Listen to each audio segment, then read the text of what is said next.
오늘 본문의 말씀으로 바울의 기쁨이라는 제목으로 말씀의 은혜, 기도의 제목을 삼기를 소원합니다. 저는 지난 이틀 동안 강원도에서 다른 목사님들과 함께 회의를 하고 내려왔었는데요. 목사님들과 회의를 이렇게 하고 나면 회의만 하는 건 아니죠. 아무리 피곤하고 밤이 늦어도 회의가 마치고 나서 또 모여가지고 또 자기 목회, 자기 교회에 관한 이야기들을 밤새 나누곤 합니다. 그런데 나이 좀 연배가 높으신 목사님들과 또 젊은 목사들 사이에 이 말의 뉘앙스, 말의 내용이 조금 다릅니다. 주로 이제 교회 이야기를 많이 하는데요. 물론 이제 은퇴가 얼마 안 남겨 놓으신 선배 목사님들은 물론 이제 자신의 돌아온 과거의 그 목회의 여정에 관한 이야기를 많이 하시지만 젊은 목사들은 주로 이제 자기가 지금 사역하고 있는 교회의 사역들과 교회의 이야기 또 성도들의 이야기를 참 많이 합니다. 자, 그런데 이 젊은 목사들은요, 자존심이 있어요. 자존심이 있어가지고요, 절대 힘들다는 소리를 안 합니다. 주로 자랑을 합니다.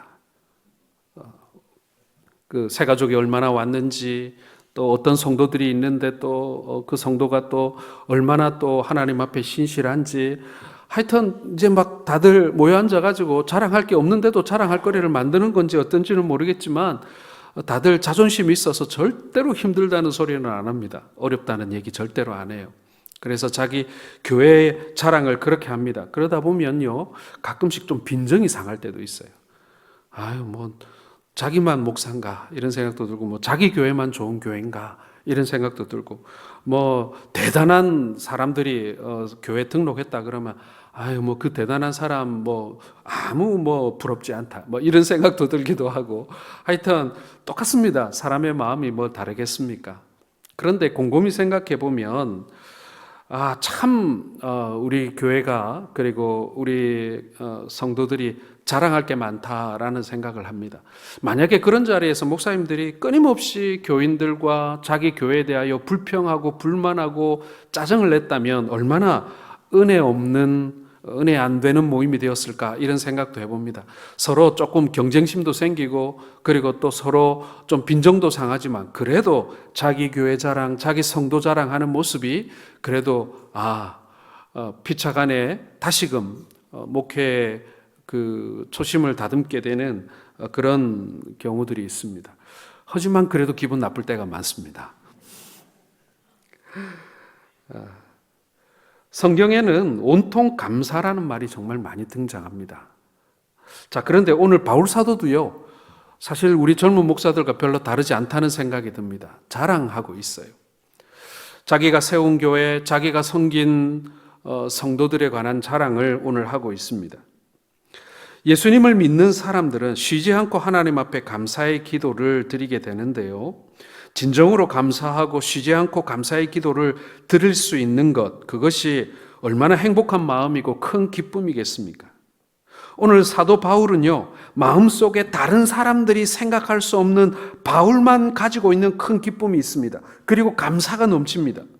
바로 이 데살로니가 성도들이 바로 바울에게는 기쁨이 되는 대상들이었다. 이들의 이야기가 바울에게는 자랑거리였다. 이들을 다른 교회 성도들, 다른 사역자들, 다른 사도들이 이들의 소식을 알았으면 좋겠다.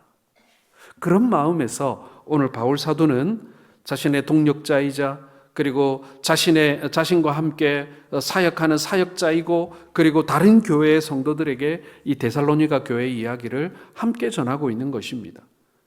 이 편지가 데살로니가 교인들만 보는 게 아니라는 것을 알고 있는 것이죠. 그래서 이것을 보는 자들마다 이 데살로니가 교회 성도들을 자랑하고 싶었던 것입니다. 사랑하는 성도 여러분, 우리는 얼마나 우리의 교회와 우리의 형제들을 자랑하고 있습니까?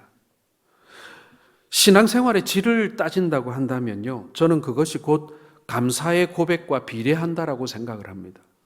감사할 것이 많은 신앙생활은 재미있는 신앙생활이고요, 감사할 것이 아무래도 찾기 어려운 신앙생활이라면 그거 정말 재미없는 신앙생활이라고 할 것입니다. 통계를 보니 근래에 들어서 감사 헌금의 액수 말고요, 감사 헌금의 참여 인원과 횟수를 살펴보면 과거보다 훨씬 그 수가 감소하고 있다라는 통계를 본 적이 있습니다. 금액은 중요한 게 아니에요. 얼마나 많은 성도들이 감사 헌금에 참여하는가, 그리고 얼마나 자주 하는가, 그것을 살펴보았을 때 이것이 과거에 비해서 급격히 감소하고 있다라는 그런 통계가 있습니다. 사랑하는 성도 여러분, 우리의 신앙에서 감사를 빼고 난다면 도대체 우리는 무슨 낙으로 신앙생활을 하는 것일까요? 우리는 어떤 기쁨을 가지고 지금 신앙생활을 하고 있는 것입니까? 오늘 바울의 기쁨, 바울의 감사가 무엇이었는지를 살펴보면서 함께 은혜 나누는 시간 되기를 소원합니다. 첫 번째로 여러분, 하나님의 말씀을 받을 때 사람의 말로 받지 아니하고 하나님의 말씀으로 받았기 때문입니다. 누가요? 데살로니가 성도들이요. 데살로니가 성도들이 하나님의 말씀을 받을 때 그것을 사람의 말로 받지 아니하고 하나님의 말씀으로 받았다라는 것입니다. 왜 이런 현상이 생기느냐? 바로 바울이라고 하는 설교자, 바울이라고 하는 목회자를 통해서 이들이 하나님의 말씀을 받았기 때문에 그렇습니다. 지금도 똑같습니다, 여러분. 제가 여러분들에게 하나님의 말씀을 설교자로서 전하고 있습니다. 그런데 이 하나님의 말씀을 사람의 말로 받지 아니하고 하나님의 말씀으로 받았다라는 것입니다. 이것 때문에 바울 사도가 데살로니가 성도들을 자랑하고 있고 기뻐하고 있고 감사하고 있다라는 것입니다. 자, 13절 한번 같이 읽어보겠습니다. 이러므로 우리가 하나님께 끊임없이 감사함은 너희가 우리에게 들은 바 하나님의 말씀을 받을 때에 사람의 말로 받지 아니하고 하나님의 말씀으로 받음이니 진실로 그러하도다. 이 말씀이 또한 너희 믿는 자 가운데서 역사하느니라. 자, 데살로니가 교인들은요, 바울이 전하는 하나님의 말씀을 사람의 말로 듣지 아니하고 하나님의 말씀으로 들었다라고 되어 있습니다. 바울이 쉬지 않고 감사했던 것이 바로 이것이에요. 우리는 하나님의 말씀을 사람의 입을 통해 듣게 됩니다. 설교자는 스피커이지요. 그래서 그것이 하나님의 말씀인지 아니면 사람의 말인지 구분하기가 쉽지 않습니다. 섞여 있겠죠. 그리고 어떤 경우에는 하나님의 말씀은 요만큼밖에 없는데 사람의 말이 이만큼 들어있는 경우들도 많이 보게 됩니다. 저는 모르겠습니다. 이걸 동의하지 않으실 분도 있으시리라고 생각하는데요. 저는 교회, 그리고 또 그 교회에서 전해지는 말씀과 복음, 그리고 그 교회의 질에 따라서 저는 분명 차이가 교회들마다 존재한다라고 생각을 합니다. 그리고 많은 성도들은 바로 그 교회의 차이 때문에 그 교회를 선호하거나 혹은 어떠한 교회는 피해가는 그런 경우들도 있다고 생각합니다. 그래서 이 제대로 된 말씀이 전파되어지고 그 말씀이 이 성도들에게 감동이 되어지는 교회는 나날이 부흥하게 되지만, 반대로 하나님의 말씀보다는 사람의 말이 더 많은 곳은 나날이 쇠퇴하게 되는 것이, 저는 그것이 당연한 원리라고 생각이 되어집니다. 작은 교회는 어떻게 하라고요? 이렇게 말할지 모르지만 그것은 크고 작음의 문제가 아니라 그 교회가 과연 바른 말씀이 세워져 있는 교회인가, 그것을 우리가 분별할 줄 알아야 한다라고 생각이 됩니다. 그렇게 해서 하나님의 말씀이 우리에게 들려지게 될 때, 데살로니가 교인들은 바울이 전하는 복음의 말씀을 하나님의 말씀으로 들었다라는 것입니다. 바울은 이것을 크게 기뻐했다라고 하는 것이죠. 데살로니가 교회 교인들은요, 바울이 설교할 때 그 말씀을 사람의 말로 받지 아니하고 하나님의 말씀으로 받고 두려워하였습니다. 얼마나 아름다운 모습입니까? 오늘날 우리 성도들이, 그리고 우리 모두가 가져야 할 바른 신앙의 모습이라고 할 수 있고 또 잘 믿는 것이라고 할 수 있는 것입니다. 물론 설교자들은 하나님의 말씀을 바르게 전하는데 사력을 다해야 합니다. 인간적인 감정이나 혹은 인간적인 판단이 그 말씀을 오염시키거나 왜곡시키지 않도록 최선을 다해야 합니다. 더불어서 말씀을 듣는 자세가 대단히 중요합니다. 어떤 자세로 듣느냐가 중요한 것이죠. 사람의 말은 듣든 말든 그것은 내 자유입니다. 그러나 하나님의 말씀은 제대로 듣지 아니하면 우리의 믿음이 죽어가게 되는 것입니다. 그리고는 결국에는 멸망하게 됩니다. 그런데 데살로니가 교회는 바울이 전한 하나님의 말씀을 하나님의 말씀으로 받았다라는 것입니다. 이스라엘 백성들이 하나님의 말씀을 들을 때에 하나님의 말씀으로 받아들이지 않고 사람의 말을 듣는 것처럼 받았습니다. 그리고 순종치 않았습니다. 그것이 이스라엘 왕국의 패망의 원인이었다고 성경은 우리에게 증언하고 있습니다. 사무엘상 15장 26절을 같이 한번 읽어보겠습니다. 시작.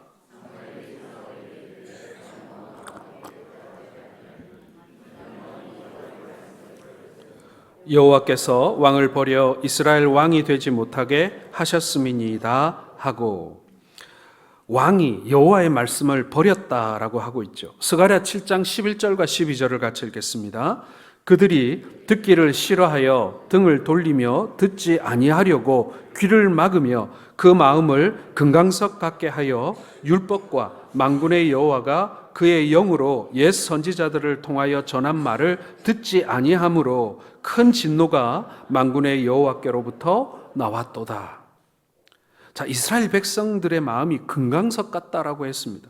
등을 돌리고 귀를 막고 그 마음을 금강석 같이 하여 율법과 그리고 선지자들을 통하여 주신 말씀을 듣지 않았다. 그것이 곧 이스라엘의 패망의 원인이었다라고 말씀하는 것입니다. 그것이 하나님의 진노의 원인이었다는 거예요. 사랑하는 성도 여러분, 우리 모두도 마찬가지입니다. 우리 개인, 그리고 우리의 교회, 우리의 국가 다 마찬가지입니다. 하나님의 말씀을 듣고도 순종하지 않는 것은 하나님의 말씀을 하나님의 말씀으로 받지 아니하고 사람의 말로 받았기 때문이다라는 것입니다. 어쨌든 데살로니가 교회 성도들은요, 바울이 설교할 때 그것을 사람의 말로 듣지 않고 하나님의 말씀으로 받았습니다. 이것을 바울은 대단히 감사하게 생각하고 있는 것입니다. 사실 설교자로서 전하는 설교를 잘 들어주는 것보다 더 고마운 것은 없을 것입니다. 그런데도 설교자가 사람인지라 설교자들도 인간적인 자기의 생각이나 자기의 신념이나 혹은 자신의 편견이 설교 속에 이렇게 묻어 들어가는 경우들도 많이 있습니다. 그러지 않기 위해서 끊임없이 자신을 쳐서 복종시켜야 하는 것이죠. 어떤 성도가 저한테 찾아와서 목사님 마태복음을 도대체 몇 주나 하시려고 합니까? 하고 묻더라고요. 마태복음 좀 하다가 구약 한번 갔다가 다시 마태복음으로 돌아올 계획입니다. 저는 그렇게 성경의 장과 책을 따라서 설교하는 것을 좋아합니다. 물론 그것이 계속 언제까지 마태복음만 들어야 됩니까? 이럴 수도 있습니다만은 저는 이것이 설교자의 편견이나 하고 싶은 말을 차단해 준다고 생각합니다. 왜냐하면 성경의 순서대로 가다 보면요, 내가 하고 싶은 말을 하는 것이 아니라 본문을 따라가기 때문에 그런 것입니다. 그래서 저는 특별히 주제 설교나 매주 이 말씀의 본문을 바꿔가지고 이 본문을 찾아 고민하는 분들을 볼 때마다 좀 걱정이 돼요. 왜냐하면 결국 자기 하고 싶은 말을 하고 싶어지지 않을까요? 그런 유혹을 받지 않을까요? 저는 그런 생각이 들 때가 많이 있습니다. 은혜를 받게 하는 데 있어서는 설교자와 또 그 설교를 듣는 성도들이 사실은 이 하나님의 말씀을 순전히 전하고 순전히 받고자 하는 그러한 노력들이 있어야 합니다. 그렇지 않으면요, 이 말씀이라는 것이 사람의 말과 사람의 편견으로 오염되기가 너무 쉽기 때문에 그렇습니다. 은혜 받는 비결은 하나님의 말씀을 들을 때 사람의 말로 받지 않고 하나님의 말씀으로 전하며 받아야 합니다. 설교자는 성령의 감동으로 기록된 하나님의 말씀만 설교해야 하고 성도들은 그 말씀을 하나님의 말씀으로 경청하고 받아들여야 합니다. 저는 우리 교회 성도들은 이런 데살로니가 교회 성도들처럼 하나님의 말씀으로 사람의 말로 받아들이지 않고 하나님의 말씀으로 듣는 이 바울의 기쁨이 되었던 교회처럼 우리 하나님께 기쁨이 되며 또한 전하는 자들의 기쁨이 되는 교회가 될 수 있기를 주님의 이름으로 축원합니다. 두 번째로 여러분, 이 데살로니가 교회 성도들이 하나님의 교회를 본받는 자들이 된 것을 기뻐하고 있습니다. 제가 오자가 난 것 같습니다. 데살로니가 교회 성도들이 하나님의 교회를 본받는 자들이 된 것을 기뻐했습니다. 자, 14절 같이 읽겠습니다.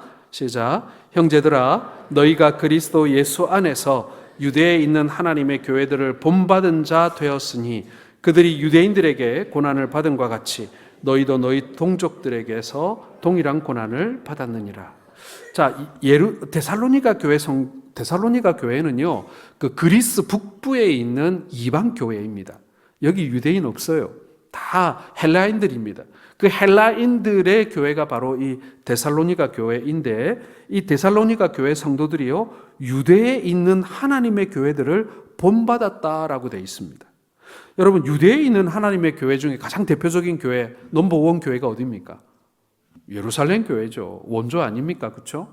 예루살렘 교회가 있고, 또 그 예루살렘 교회에 못지않은 정말 복음의 열심인 교회가 또 어디 있습니까? 바로 우리가 잘 아는 안디옥 교회입니다. 물론 안디옥은 유대 지역은 아닙니다만은 유대 지역과 아주 가깝죠. 시리아의 안디옥이니까요. 이 두 교회를 본받고 있다라고 되어 있습니다. 여러분, 이 유대에 있는 교회들, 물론 크고 작은 교회들이 많겠습니다만은 이 교회들이 다른 교회들의 본이 되었던 이유는 뭐냐면요, 사도들의 직접적인 양육을 받는 교회들이었기 때문에 그렇습니다. 그 당시 세워진 수많은 초대 교회들 가운데 그래도 가장 복음에 충실한 교회가 어디서부터냐? 바로 이 유대 지역에 세워진 사도들이 직접 목회하고 있던 그 교회가 어떻게 보면 가장 복음이 이렇게 명확한 그런 교회였다고 할 수 있습니다. 그리고 그 교회들을 소아시아에 있는 교회들이 따라하고 배우고 또 그곳에 사역자를 받아들여서 또 사도들이 또 순회하면서 복음을 듣고 이렇게 했던 것입니다.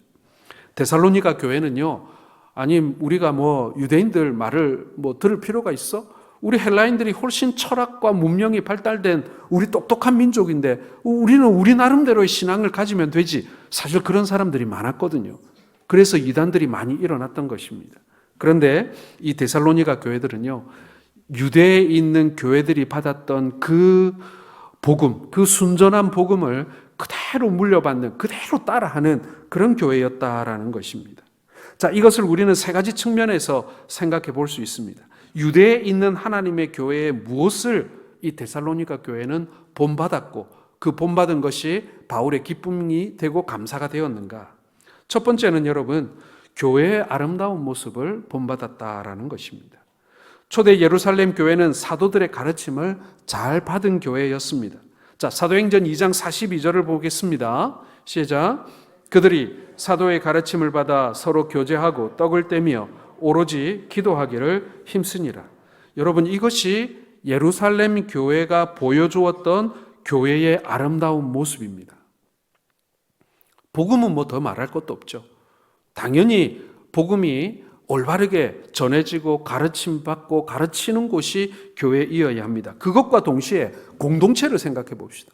교회라고 하는 그 신앙의 공동체를 바라볼 때 그 공동체가 우리에게 보여주는 아름다운 모습이 가르침을 받아서 서로 교제하고 떡을 떼고 그리고 기도하기를 힘썼다. 이것이 여러분 초대교회가 오늘 우리에게 보여주는 아름다운 교회의 모습이다라는 것입니다. 믿는 사람들이 공동생활을 하면서 물건을 서로 나눠 쓰고 날마다 마음을 같이하고 성전에 모이기를 힘쓰고 서로 사랑하는 유대에 있는 교회들의 아름다운 모습, 이 모습을 데살로니가 교회 성도들이 본받았다라는 것입니다. 여러분, 우리가 좋은 것 본받아야 합니다. 안타깝게도 여러분, 지금 우리 현재의 한국 교회들의 형편을 보게 되면 좋은 것을 본받기보다는 편리한 것을 본받으려 하는 그런 성향이 강해지고 있습니다. 다른 교회에서 이렇게 했더니 편리하더라, 힘이 덜 들더라 라고 하면서 우리가 그런 것들을 본받아가고 있는 것은 아닌가 하는 생각이 듭니다. 일 잘하는 교회가 귀하죠. 그리고 일 많이 하는 교회도 사람들에게 칭송받습니다. 그러나 서로를 섬기고 돌보는 모습, 여러분 이것이 교회의 본 모습임을 여러분 믿으시길 바랍니다. 오늘 초대교회의 이 모습을 데살로니가 교회가 잘 본받았다. 그리고 우리 역시도 예루살렘 교회와 데살로니가 교회의 그 아름다운 모습을 본받는 우리 성동교회 될 수 있기를 주님의 이름으로 축원합니다. 두 번째는 여러분, 핍박과 고난을 배웠다라는 것입니다. 자, 오늘 우리가 아까 먼저 읽었던 14절 하반절을 보세요. 그들이 유대인들에게 고난받은 것 같이 너희도 너희 동족에게서 동일한 고난을 받느니라. 유대에 있는 유대인 교회들은 유대인들에게 핍박을 받았고요. 이 헬라 지역, 이 그리스에 있는 이 데살로니가 교회는 그리스 사람, 헬라 사람들에게 핍박을 받았다라는 것입니다. 다른 종족, 다른 민족이 핍박하는 것이 아니라 자기 형제, 자기 가족, 자기 동포들에게 고통을 받았다, 고난을 받았다라는 것입니다. 여러분, 유대에 있는 하나님의 교회도 고난이 있었죠. 예루살렘 교회에 큰 핍박이 있어서 사도 외에 다 유대와 사마리아의 모든 땅으로 흩어지는 큰 환난을 당하게 됩니다. 로마인들이 그렇게 했을까요? 예, 로마인들도 예루살렘 교회를 핍박했습니다마는 대부분의 핍박, 가장 혹독한 핍박은요, 동포들, 예루살렘에 거주하는 유대인들이 예루살렘 교회를 가장 심하게 핍박했습니다. 데살로니가 교회도 핍박이 있었습니다. 그들은 예수 그리스도를 구주로 영접하고 그들이 지금까지 섬겨왔던 모든 우상을 버리고 하나님께로 돌아옵니다. 여러분, 헬라가 어떤 우상을 섬깁니까? 우리가 책에서 많이 보듯이 제우스, 그렇죠? 아프로디테, 바커스, 이런 우리가 잘 아는 고대 그리스 로마 신화에 나오는 그런 신들을 섬겼단 말이에요. 그런데 이들이 그들을 부인하고 하나님께로 돌아오자 이들은 그 신들의 이름으로 이 데살로니가 교회 성도들을 핍박하기 시작합니다. 마을에서, 그 집안에서 심하게 핍박을 받았습니다. 그 많은 핍박이 있었지만 이 데살로니가 성도들은 조금도 요동하지 않았다라는 것이죠. 여러분, 그 당시에 예수를 믿는다는 것은요, 생명을 맞바꾸는 일이기도 했습니다. 지금도 이 이슬람권에서 예수 그리스도를 구주로 영접하는 일은요, 그 사회에서 매장되는 일이고 생계에 위험을 가져오는 일이고 집안에서 쫓겨나는 일이고 심하면 암살을 당할 수도 있는 일이었습니다. 이것을 이슬람 사람들은 명예살인이라고도 부릅니다. 심지어는 국가가 종교 경찰을 운영하지요. 그래서 개종을 한 이슬람 자기 동포들이 있으면 그 종교 경찰이 잡아가서 심하게 혹독하게 고문하고 죽여버리기도 합니다. 그래서 예수가 좋은 줄은 알지만 그것이 두려워 개종하지 못했고 지금도 그렇습니다. 그런 위험한 형편 가운데서도 이 데살로니가 교회 성도들은 두려워하지 않고 주님을 섬깁니다. 이것을 보니 바울이 감동을 받지 않을 수가 없었던 것이죠. 감사의 눈물이 나오지 않을 수가 없었던 것입니다. 우리 가운데서도 그러한 형편에 예수를 믿으신 분들이 많이 계실 것입니다.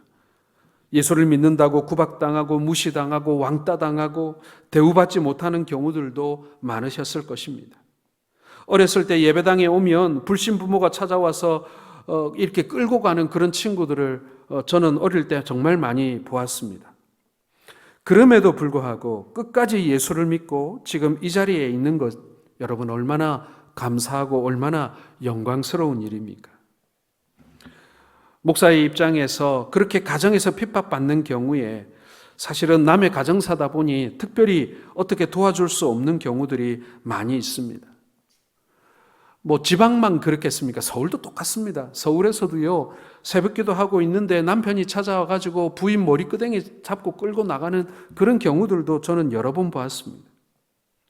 어려운 형편에도 믿음을 지키는 사람들을 지켜보는 것, 이것이 바울에게는 기쁨이었고 감사였습니다. 그것 때문에 힘들어하고 고통스러워하고 때로는 교회가 함께 기도해야 할 그런 문제들도 생겼지만, 그러나 그러한 핍박이 다가오는 것, 핍박이 우리 교회 안에 있다, 그것만으로도 이 성도들에게는 기쁨이었다는 것입니다. 야, 우리가 정말 제대로 믿으려고 이렇게 핍박 중에서도 우리가 신앙생활 하는구나. 우리에게 그런 형제들이 있구나. 그런 사람들을 하나님께서 우리에게 붙여주셨고 돌보게 하셨구나. 이것이 교회의 기쁨이 되었다는 거예요. 우리가 신앙생활을 하면서 당하게 되는 고난이나 핍박이 있더라도 여러분 참고 인내하는 성도들 되시기를 주님의 이름으로 축원합니다. 그것을 하나님이 기뻐하시는 일이라는 거예요. 세 번째로 여러분, 이 바울 사도가 기뻐하고 감사했던 것은요, 바로 데살로니가 교회 그 자체가, 그 성도들이 바로 자랑이요 면류관이었기 때문에 기뻐한다라는 것입니다. 여러분, 꽃보다 사람입니다. 꽃보다 사람입니다. 우리가 무엇을 자랑하겠습니까? 예, 우리가 힘들게 함께 기도하고 수고하면서 예배당 지었습니다. 그러나 예배당보다 우리 형제를 자랑해야 합니다. 우리가 함께 신앙생활하고 있는 우리 형제들을 자랑해야 합니다. 사람을 자랑해야 합니다. 자, 19절, 20절을 같이 읽겠습니다. 우리의 소망이나 기쁨이나 자랑의 면류관이 무엇이냐? 그가 강림하실 때 우리 주 예수 앞에 너희가 아니냐? 너희는 우리의 영광이요 기쁨이니라. 아멘. 여러분, 우리가 전도하다 보면 참 힘도 들고 고난도 많습니다. 그리고 정말 자존심도 상합니다. 그러나 전도를 해서 예수를 믿고 구원받는 사람들이 생긴다는 것은요, 정말 세상에 둘도 없는 복이요 영광인 줄 믿습니다. 왜냐하면 사람을 구원하는 일에 우리가 쓰임받고 있기 때문에 그렇다라는 것입니다. 하나님이 창세전에 택하신 사람들은요, 누구를 통해서든지 반드시 예수를 믿고 구원받게 되어 있습니다. 그런데 그 사람이 다른 사람을 통해서가 아니라 바로 나를 통해 예수 그리스도를 믿고 구원을 받았다. 이것은요, 정말 내 생에 가장 자랑하고 싶은 복이요 영광이 되는 것입니다. 주님 앞에 나아갔을 때 우리의 자랑거리가 되는 거예요. 예수를 믿고 구원받기까지 얼마나 많은 환난이 닥쳐올지 모릅니다. 시험도 많습니다. 예수 믿고 교회에 나오니 갑자기 어려움이 닥칩니다. 그래서 교회에 나오는 것을 포기한 사람들도 있습니다. 이 환난이 시험이죠. 또 어떤 사람은 남편이 핍박하여 낙심한 사람도 있습니다. 이런저런 시험으로 낙심한 사람들이 얼마나 많은지 모릅니다. 그렇기 때문에 그 삶을 전도해서 구원받은 것, 이것보다 우리에게 더 큰 자랑이 있을 수가 없다라는 것입니다. 믿음으로 승리할 수 있도록 그들을 위해서 지속적으로 기도하며 돌보아 줘야 합니다. 그분이 천국에 들어갈 수 있도록 끝까지 우리가 함께 수고해야 하는 것이죠. 그러므로 믿음 생활에서 성공했다면 우리가 전도하고 또 우리가 주께로 인도한 그 사람들이 이 주님 앞에 올바로 서는 모습을 보게 된다면 우리는 반드시 하나님의 면류관을 받게 되는 줄로 믿습니다. 여러분, 오늘 본문에 나오는 이 면류관은요, 왕이 쓰는 왕관이 아닙니다. 여러분, 승리자에게 씌워주는 면류관이에요. 마라톤에서 승리한 사람에게 씌워주는 면류관이라는 것입니다. 예수님은 말씀하신 그대로 재림하십니다. 만왕의 왕으로, 만유의 주로, 그리고 심판주로 반드시 오실 줄 믿으시길 바랍니다. 믿지 않는 이 세상 사람들은요, 심판을 받게 되고 꺼지지 않는 지옥불에 던져지게 될 것입니다. 그러나 예수를 믿고 구원받은 사람들은 우리 주님과 천국에서 영생 복락을 누리게 되는 것입니다. 그런데 여러분, 여기에 한 가지 우리가 기억해야 할 또 말씀이 있습니다. 그것은 우리가 행한 대로 상을 주시겠다라는 것입니다. 자, 계시록 22장 12절 같이 읽겠습니다. 시작. 각 사람에게 그가 행한 대로 갚아주리라. 바울의 기쁨은 바로 데살로니가 교회 성도들이었습니다. 데살로니가 교회 교인들이 신앙생활 잘하고 좋은 열매를 맺는 것을 보면서 사도 바울은 언제나 행복하고 감사했습니다. 예수님이 오시는 날 그 앞에 섰을 때 이 데살로니가 교회 교인들이 바로 사도 바울에게 영광이 되고 면류관이 된다는 것을 알았기 때문에 그런 것입니다. 사랑하는 성도 여러분, 오늘 이 자리에 앉아있는 우리 성동교회 성도 여러분, 우리가 주님 앞에 섰을 때 우리의 면류관이 누구입니까? 예, 다른 사람들이 아닙니다. 우리가 함께 신앙생활한 우리 형제들입니다. 우리 형제들이 우리의 면류관입니다. 우리가 복음을 전했고 우리가 예수 믿기까지 인도했고 그리고 함께 주 안에서 살아가고 자라가고 서로 생사고락을 같이 했던 우리의 형제들이 우리 주님 앞에 섰을 때 우리에게 주어진 면류관이다. 우리가 자랑할 수 있는 면류관이라는 사실을 여러분 기억하시길 바랍니다. 바울의 기쁨이 우리의 기쁨이 되기를 원합니다. 데살로니가 교회처럼 성동교회가 또 성동교회의 성도들이 우리의 영광이고 우리의 기쁨이 되기를 주님의 이름으로 축원합니다. 여러분, 사람들은요, 누구나 행복하게 살고 싶어 합니다. 그러나 언제나 행복하게 사는 사람들은 많지 않습니다. 1년 365일 하루 24시간 행복하게만 사는 사람들은요, 좀 바보스럽겠죠. 어떤 사람은 우리가 볼 때 행복해 보입니다만 반면에 그 자신은 행복하지 않은 사람들도 많습니다.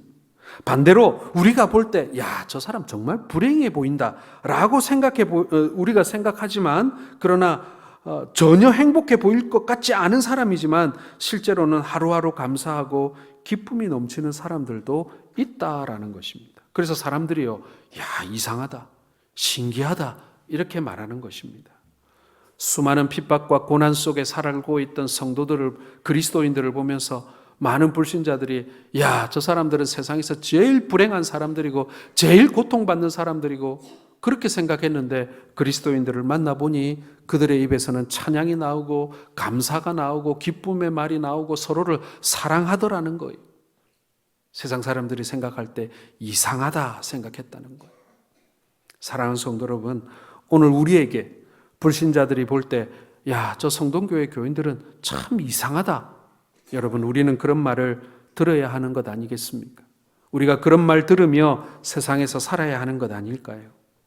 사도 바울은 바로 그런 사람이었죠. 사람들이 볼 때 결혼도 못했고 전도하다가 로마의 감옥에서 많은 시간을 보냈고, 그럼에도 불구하고 바울은 행복했고 쉬지 않고 감사했고 기뻐했습니다. 왜냐하면 그는 너무나도 행복한 전도자였고 목회를 했기 때문에 그렇습니다. 사도 바울이 설교를 하면 그 말씀은 하나님의 말씀으로 받고 순종하는 성도들이 나왔습니다. 목회자에게, 설교자에게 이런 행복이 또 어디 있겠습니까? 데살로니가 교회는 고난과 핍박이 있었지만 믿음과 신앙을 지키는 교회였습니다. 목회를 하다 보면 인간적으로 도와줄 수 없는 어려운 상황들을 많이 보게 됩니다. 그럼에도 불구하고 그 깊은 수렁에서 스스로 이겨내는 성도들을 지켜보는 것, 그것은 목사만의 기쁨은 아닐 것입니다. 우리 모든 성도들의 기쁨일 것입니다. 조금만 더 참고 견디면 놀라운 복이 임하게 될 것을 서로 이야기하면서, 서로 격려하면서 그렇게 걸어가기를 소원합니다. 데살로니가 교회와 성도들은 바울에게 영광이요 자랑의 면류관이었습니다. 천국에 가서 어디서 목회하다 왔냐라고 물으실 때 저는 자랑스럽게 저는 성동교회에서 목회하다가 왔다라고 고백할 수 있는 그런 행복한 목회자였으면 좋겠습니다. 여러분들에게도 마찬가지입니다. 어디서 뭐 하다 왔나? 저는 성동교회에서 신앙생활 하다 왔습니다. 정말 좋은 교회에서 신앙생활 하다 왔습니다. 이런 자랑할 수 있는 우리 성도들 될 수 있기를 바랍니다. 오늘 바울의 기쁨이 저와 여러분들에게도 느껴지기를 원합니다. 그래서 우리 모두가 행복한 신앙생활을 할 수 있기를, 정말 길지 않은 우리의 남은 생애 동안 정말 하나님 기뻐하실 뿐만 아니라 우리도 행복한 그런 신앙생활을 함께 할 수 있는 우리 모든 성도들 되시기를 주님의 이름으로 축원합니다. 함께 기도하겠습니다.